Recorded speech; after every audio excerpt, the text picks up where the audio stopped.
네, 1부에 이어서 취업 컨설팅계 어벤져스들과 함께하겠습니다. 위포트의 조민영, 또 그리고 홍기찬, 차재원 세 분과 함께합니다. 다시 어서 오십시오. 어서 리하이. 오십시오.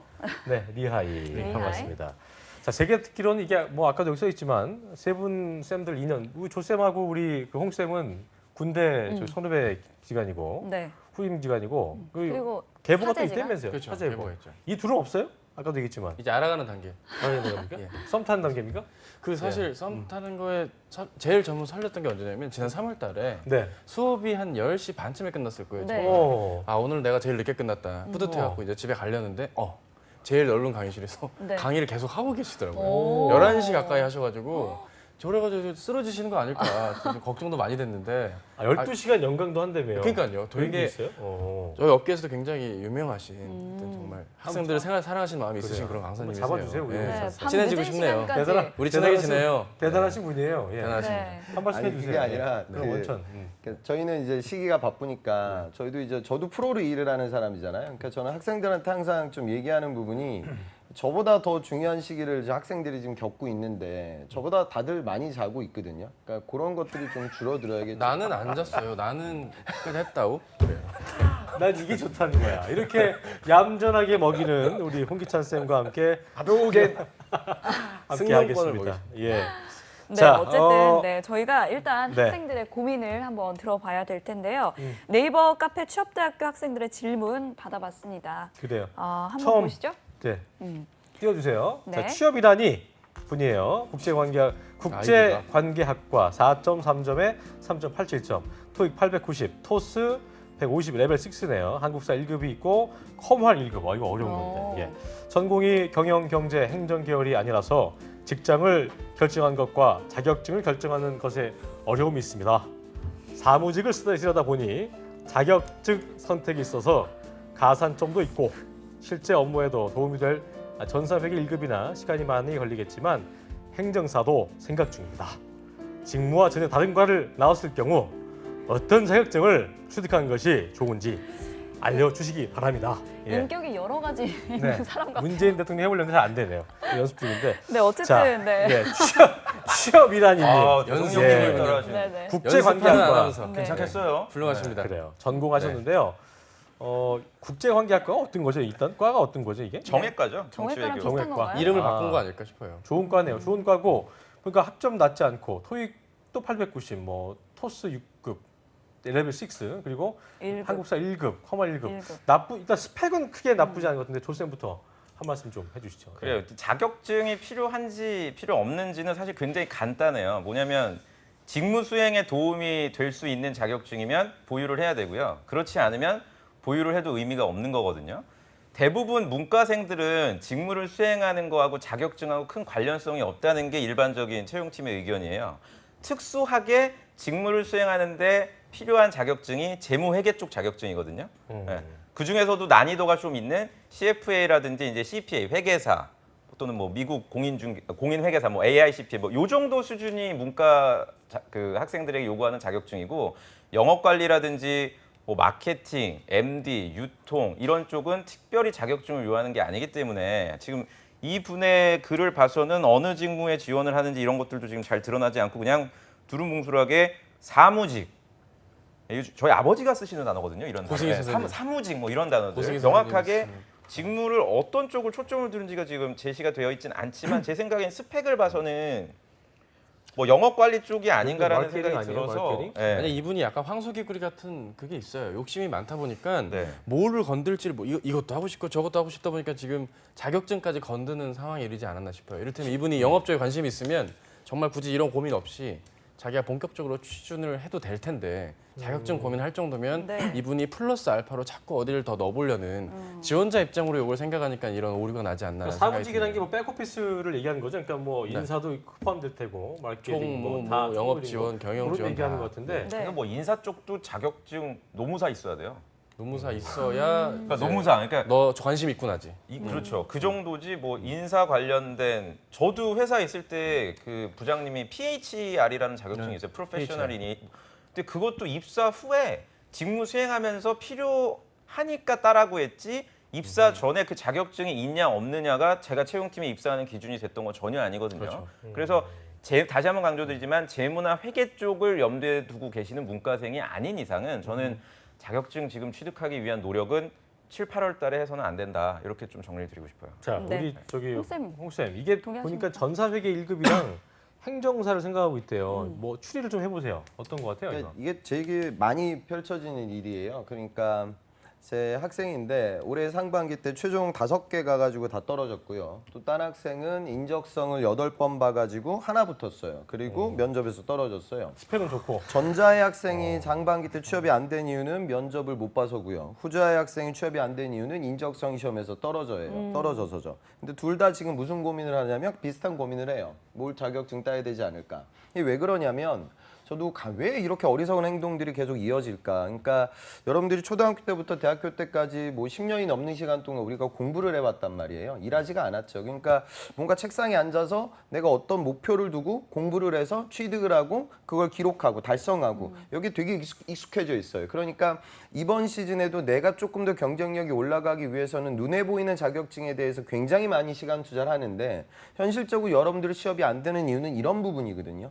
제가 늘상 얘기하지만 여러분들이 취업이 안 되는 이유는 영어를 못해서가 아니라 한국어를 못해서 취업이 안 돼요. 근데 그런 연습들은 안 하죠. 이건 내 공부라고 생각하지 맞아, 않으니까. 맞아. 그러니까 그런 발상을 좀 바꿨으면 좋겠고 전산회계로 만약에 본인이 가게 돼서 재무나 회계 쪽으로 가게 되면 이미 CPA 1차 패스했던 친구들이라든가 이미 그 자격증을 구비하고 있는 친구들이 상당히 많고 시험 규모는 상당히 적어요. 그러니까 뭐 세부적인 건 좀 더 봐야 되겠지만 지금 눈에 보이는 가시적인 스펙을 봤을 때 당연히 노력해야 될 직군은 영업이 될 거고요. 그렇다면 회계 자격증은 아무짝에 쓸모가 없다. 그렇게 생각하셨으면 좋겠습니다. 영업치고는 굉장히 좋은 스펙인 거죠? 이 정도면 그냥 뭐 일반적이죠. 일반적이에요? 그러니까 지금 경쟁하는 친구들 중에는 그 이미 영업 관련돼서 뭐 인턴 경험을 하거나 또 이제 상경계 친구들 중에 마케팅 관련돼서 뭐 세부적인 거 꼭 마케팅을 안 쓴다 해도 그런 경험을 갖고 또 영업 도전하니까요. 비교 지금 우위에 있는 상황은 아닙니다. 그럼 어쨌든 그 세 분 공통적 의견은 쓸데없는 거 더 따지 마라. 그렇죠. 그리고 필요 영업적으로 올인해라. 이렇게 저희가 정리를 하는 걸로 하겠습니다. 네. 자, 그리고 자, 다음 다음 질문 한번 7월님, 읽어보겠습니다. 우리 이윤주 아나운서가 이쁘게 읽어주세요. 25살 취준생입니다. 도시공학과 출신이고 또 4.5점 만점에 4.35점, 토익 820점, 한국감정원 대학생 인턴 1회, 공모전 2회 수상했고요. 주택관리사, 도시계획기사, 한국사 1급, 그리고 커말 1급을 보유하고 있습니다. 희망기업은 한국감정원 부동산 직무고요. 일단 첫 번째 질문은 내년에 졸업 후 취업을 하기 전에 감정평가서를 취득할 계획입니다. 해당 기업의 우대 자격증을 취득한 이후에 좀 더 전문성을 갖고 입사 지원을 하는 것이 좋다고 생각하는데요. 이런 계획에 대해서 어떻게 생각하는지 조언을 듣고 싶고 또 향후 공공기관에서 탈스펙 그리고 블라인드 채용에 초점을 맞춘다면 해당 기업이 우대하는 자격증을 취득하는 것과 실무 경험 중에 어떤 것을 더 추천하시는지 알고 싶습니다. 자, 이 친구가 여기에서 이제 감정 평가사를 취득하려고 하는데 이 계획은 잘 잡고 있는 건가요, 민혁 쌤? 근데 보니까 한국사 1급이랑 커말 1급이 쉬운 게 아닌데도 되게 많네요, 이런 분들. 네. 김승재 아나운서가 아주 정확하게 지적하죠. 저도 지금 그 말씀을 드리려고 했거든요. 방금 앞서 우리가 봤던 취업이라는 님하고 7월님 두 분 다 한국사 1급이랑 커말 1급을 둘 다 보유하고 있어요. 아마 뒤에 나오는 사연들도 아마 이 정도를 가지고 그러니까 이게 어떻게 보면 홍기철 쌤 얘기대로 자격증 보유 자체가 구직자들 서로 간의 경쟁이 되고 있어요. 정작 직무를 수행하는 데 필요한 자격증은 예를 들어서 몇 년 전까지만 해도 은행권에서 얘기를 했어요. 3종 세트 있어야 된다. 뭐 미스터 뱅쌤도 아마 그렇게 말씀을 하셨을 거예요. 근데 지금은 그렇지가 않거든요. 은행권도 자격증보다는 실제로 고객을 만나서 영업할 수 있는 능력이 더 중요하고 활동이 중요한데. 자, 그래서 이분 같은 경우에는 제 생각에 왜 감정 평가사를 취득을 해서 한국감정원에 이제 입사하고 싶은지는 제가 이해는 돼요. 도시공학과가 이공계 중에서는 취업률이 높지가 않고 이공계라고 또 보기도 어려운 전공이다 보니까 아마 동기들이나 선후배를 봤을 때 자기 전공을 살려서 진입하기가 아마 어렵기 때문에 이런 자격증을 많이 보유해서 나름대로 좀 네임밸류 있는 기업에 입사하고 싶다는 생각은 제가 이해는 되나 결론적으로 저는 이 하나의 기업만을 위해서 계속 이렇게 자격증을 늘려가는 거는 이쪽 분야도 경력직이라든지 화려한 분들이 진입을 많이 할 거예요. 경쟁자들이 많을 거고 그러다 보면은 채용하는 입장에서는 신입보다는 경력직, 직무 관련된 경력을 가지고 있는 사람들을 우대할 거기 때문에 확률적으로 최종 합격하기는 굉장히 낮단 말이에요. 그래서 요 노력도 좋지만 요거랑 병행해서 일반 사기업들도 입사 지원을 주시기를 저는 당부를 드리고요. 도시공학과 학생들이 지원하실 수 있는 회사들이 리테일이라든지 자산 개발 이런 쪽에 분명 존재해요. 채용 소요가 있을 거니까 좀 자신감을 갖고 시야를 넓힐 필요가 있다고 판단이 듭니다. 네. 그래. 자, 자, 우리 차코치님도. 차 쌤? 예, 뭐 저도 같은 입장이긴 한데 한 가지 안타까운 건 이게 무슨 뭐라고 해야 돼? 이 좀 자기가 어떤 좀 무기를 갖추는 게임하러 나가는 장수 같은 느낌이랄까? 지금 보면 한국사 커말은 이제는 거의 기본인 거에다가 도시계 기사에 간평사 취득 계획 예정인데 근데 간평사가 되게 어려운 시험 아니에요? 예. 어렵죠. 그냥 네, 차라리 어려워요. 그냥 간평사를 취득하시고 회사나 그 네, 그렇죠. 정도 어려운 부분을 알고 요거를 있는데. 취득하고 그냥 요거를 살려서 그냥 새 삶을 사시는 것도 간평사를 네, 하는 진짜 게 나아요. 간평사 아예 하는 게 나을 수도 있어요. 진짜 이분이 이렇게 열심히 살 정도의 노력과 하면 솔직히 뭐 어느 기업체에 들어가고 또 이거를 쌓기 위한 도전을 그 조직 안에서 또 할 수도 있는 그런 개진을 할 수 있는 분이기 때문에 함부로 막 이거를 더 쌓아가지고 취업을 하겠다는 생각도 뭐 틀린 건 아니겠지만 간평사 자체를 아예 좀 전문적으로 하셔서 차라리 새 삶을 사시는 것도 좀 추천을 드리고 싶어요 개인적으로. 이게 진짜 쉽지 않은 그 자격증이기 때문에 홍 쌤은 어떻게 좀 판단을 내려요? 이 부분에 대해서. 현실적으로 뭐 간평사 샀다고 해서 새삼을 살 수는 없어요. 조직에 들어가야 되고요. 지금 제가 보기에는 도시공학도들이 상당히 애매해요. 그러니까 제가 왜 공대생들이 취업이 잘 되냐? 우리가 흔히 얘기하는 전화기, 전자화학기계. 그건 우리나라 산업의 근간이 제조업이기 때문이고 공대생들은 제조와 관련된 메커니즘을 공부하니까 취업이 잘 되는 거예요. 그러니까 삼성물산이 레미안을 만들죠. 그러면 아파트를 만드는 기술을 건축하고 토목쟁이들이 배워요. 그러니까 이 친구들은 취업이 어느 정도 돼요. 그런데 도시공학도들은 도심의 메커니즘을 공부했던 친구들이고 일반 사기업에서 그 도심 설계를 하지 않죠. 그러니까 지금 이 학생은 스펙이 굉장히 높아요. 그러니까 자격증도 굉장히 훌륭하고 학점도 어마어마하게 높거든요. 그러니까 결국 타겟팅을 LH로 하고 있는 거예요. 지금 거기를 가야 돼요. 근데 문제는 현실적인 그런 어려움이 좀 있거든요. 그러니까 발상을 좀 튼다고 하면 삼성물산이 레미안을 만들고 레미안을 만드는 기술을 도시공학도들이 배우지는 않죠. 그런데 재건축 개발 현장이라든가 신도시 개발 현장이라든가 결국 건설사 입장에서 도시공학도들은 우리 회사의 상품이 아니라 시장을 공부했던 친구들이고 시장을 핸들링했던 직구는 우리가 마케팅이라고 얘기하죠. 그러니까 건설사 마케팅도 도전이 가능해요. 그다음에 감정평가원이나 주택관리사 관련된 부분은 지금 서번이라든가 S1이라든가 우리나라 MRO 기업들이 빌딩 관리 사업에 굉장히 많이 투자를 하고 있어요. 그러니까 그런 부분들도 도전이 가능하고요. 그 앞서 얘기가 나왔던 부동산 관련된 이력을 통해서 일부 금융권과 유통 쪽에서 진행되고 있는 상권 분석 관련된 부분에 대한 도전이 가능해요. 그러니까 절대 저는 LH를 버리지 않았으면 좋겠어요. 지금 이 정도면 학점이고 뭐 전체적으로 굉장히 열심히 산 친구고 제가 보기엔 학교도 훌륭할 것 같아요. 그러니까 그 부분은 중심 잡고요. 나머지 부분들을 지금 감정평가원까지 가게 되면 아까 제가 말씀드린 메이저 대기업들의 일부 틈새 시장을 도전할 수 있는 확률이 굉장히 줄어들 거예요. 그러니까 그런 부분들을 좀 줄이고 오히려 아까 제가 말씀드렸던 그런 민간 대기업에 갈 수 있는 적성 시험에 대한 대비 그리고 본인한테는 지금 NCS가 그 무엇보다 중요하니까 거기에 투자를 많이 하라 자격증보단 그게 더 현실적일 것 같습니다. 근데 간평사 같은 경우는 다른 지금 갖고 있는 주택관리사 도시기획회사 물론 장난식으로 이제 우리 뭐 농담원 진담반으로 석호 씨가 이제 새 삶 얘기도 하긴 했지만 간평사는 이걸만 오로지 준비하는 사람도 네, 있고 그렇죠. 안 된 사람도 많잖아요. 그렇죠. 현직자들 있고 그렇기 그러니까. 때문에 네. 그걸 하게 되면 시험 취득이 어려워요. 근데 제가 보기에는 이 친구의 의지를 보면 아마 딸 수도 있을 것 같아요. 그런데 그렇게 되면 아까 제가 말씀드린 일부 메이저 대기업에 도전하시는 기회까지는 못 갈 거예요. 그리고 지금 LH가 이 친구는 굉장히 몰입해야 될 상황이면 NCS 시험이 굉장히 중요한데 그거까지 공부하기가 할 시간 여력이 부족해질 것 같아요. 그래서 저는 그냥 요 정도 수준에서 뛰는 게 어떨까 그러니까 뭐 싶습니다. 커말처럼 간평사를 네. 따면 다행이지만 그렇게는 될 게 아니기 때문에 네. 근데 그리고 이분이 이제 이걸 아셔야 되는 게 저희가 오늘 이제 자격증 얘기를 하고 있는데 결국엔 학생들이 초점을 두는 게 서류 통과 때문에 그래요. 지금 학생들의 질문은 최종 합격이라는 마지막 파이널 라인까지 고민하는 게 아니고 내가 이 정도 자격증이 있으면 서류 통과율을 높일 수 있나요? 이건데 당연히 높일 수 있어요. 자격증을 많이 따시면. 근데 이분 같은 경우에 지금 25세고 제 생각엔 여학생이 아닐까라는 좀 추측도 들어요. 도시공학과라. 여자분이죠.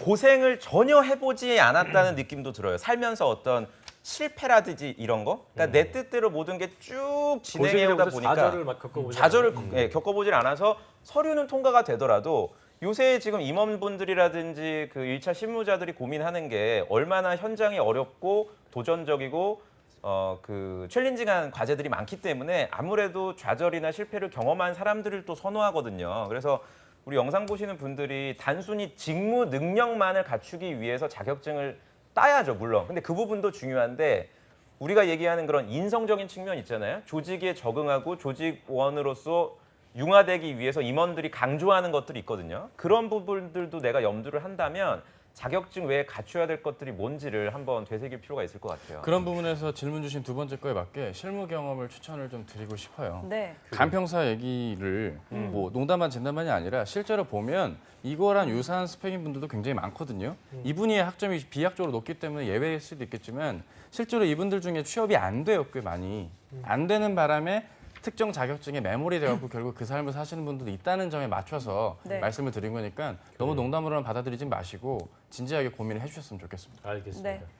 자, 다음은 준씨님 서성한 중에 하나니까 학교가 좋군요. 환영되겠네요. 건축학과 5년제 3.4.5에 3.9 토익 880 토스 레벨 7 높습니다. 인턴 1회가 있고요. 어디 인턴인지 모르겠습니다만 보유 자격증은 건축 기사 자격증이 있습니다. 특이사항은 총학생회 사무국장. 굉장히 바쁘신 분이군요. 희망 기업은 현대건설 대림산업인데 자, 안철수 버전을 읽어보겠습니다. 저는 총학생회 활동을 하느라 1년의 휴학 중입니다. 최대한 올해 많은 자격증을 따두려고 합니다. 건축기사 이외에 추가적으로 필요한 자격증이 있을지 아니면 인턴 활동을 더 알아보는 게 좋을지 궁금합니다. 산업안전기사, 재료기사, 콘크리트 기사 중에서 어떤 것이 경쟁력이 있을까요? 그만 좀 총학생회가 하십시오. 저희 너무 무리하신 학교는 말씀 아닙니까? 비운동권으로 유명한 학교입니다. 제가 접할 다만 혹시나 이런 스펙이 독이 되겠습니까? 아니겠습니까? 라고 앞에 보고 해주셨습니다. 동일한 사람 아니에요? 누굽니까 한번 해줘야죠. 누굽니까? 누굽니까? 해주셔야죠, 누구. 있을까요? 한번. 예, 알겠습니다. 이 정도까지 하겠는데 예, 고생 많으셨습니다. 서성환을 다니고 있고 네. 건축학과 5년제 네. 나름 되게 스펙도 좋으신 분인 것 같고 이분은 좀 얘기할 거리가 있을 것 같습니다. 일단 더 2번 질문 같은 경우에는 산업안전기사, 재료기사, 콘크리트 기사 이건 뭐 더 따야 되냐, 어떤 경쟁이 있겠느냐는 것도 있겠고 일단 우리 홍쌤부터 역으로 한번 들어보죠. 어떻게 휴학 중이래요 이분이 보니까 최대한 많은 자격증 취득을 할 계획을 세우셨는데 저는 그 자격증에 왜 이렇게 몰입하는지 이유는 이해가 가요. 그러니까 지금 왜요? 본인이 건축학과라서 그렇거든요. 건축공학이 아니죠. 그러니까 지금 이렇게 보시면 이제 설계 시공을 따로따로 뽑는 기업들이 있고요. 그다음에 이제 같이 뽑을 때가 있어요. 그러니까 건축학은 우리가 흔히 얘기하는 그냥 완전 설계입니다. 그러니까 이런 부분에 있어서 건설자 채용이 많지 않죠. 그걸 많은 학생들이 알아요. 그래서 설계 사무소에 가야 되는데 굉장히 열악하고 지금 내수 건설 경기가 최악이기 때문에 일자리도 없고 그다음에 지금 성장할 수 있는 가능성도 그다지 높지 않죠. 그러니까 이 친구들이 내가 건축학인데 그럼 건축공학도들, 토목공학도들의 필드에 들어와야겠다. 그래서 이 친구가 이미 건축 기사를 지금 취득을 했어요. 근데 그걸 땄는데 야 그래도 내가 이 친구들이 좀 부족하니까 추가적인 걸 좀 따야겠다. 그래서 산업안전기사, 재료기사라는 건 없고 건설 재료 시험 기사가 있어요. 그거 아마 말하는 것 같고요. 콘크리트 기사 이런 것들을 지금 생각을 하죠. 결국 시공공법에서 쓸 수 있는 요소기술 관련돼서 나를 보강하기 위한 본인만의 노력이에요.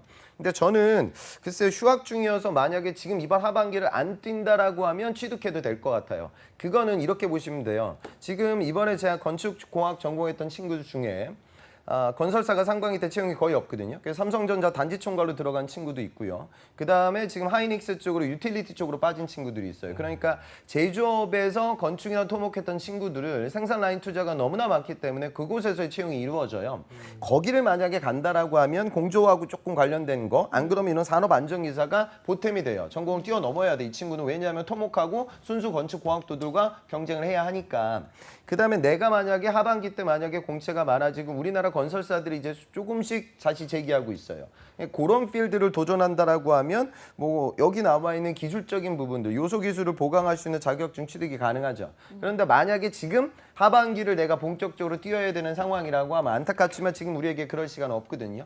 대림 같은 기업도 인적성 시험이 굉장히 어려워요. 그러니까 지금은 만약에 시간이 굉장히 많다. 내가 뭐 내년 정도를 바라보고 있다라고 하면 그런 부분들에 대한 도전을 하시고요. 아닐 때는 바로 떴으면 좋겠어요. 그리고 본인이 지금 간과하고 있는 본인의 큰 강점은 전공 대비 스피킹이 높아요. 그러니까 이 부분을 활용하면 어디를 쓸 수 있냐면 LG하우시스나 KCC나 벽산 같은 건자재, 뭐 URG 이쪽도 이제 요즘 시장이 좋거든요. 거기 도전이 가능하죠. 건자재 영업도 볼 수가 있어요. 그래서 그렇게 좀 스펙트럼을 넓히는 작업. 그러니까 지금 제일 중요한 건 과연 내 도전 타이밍을 어디로 잡을 거냐. 그게 가장 큰 변수가 될 것 같습니다. 네. 자, 그다음 찼어요?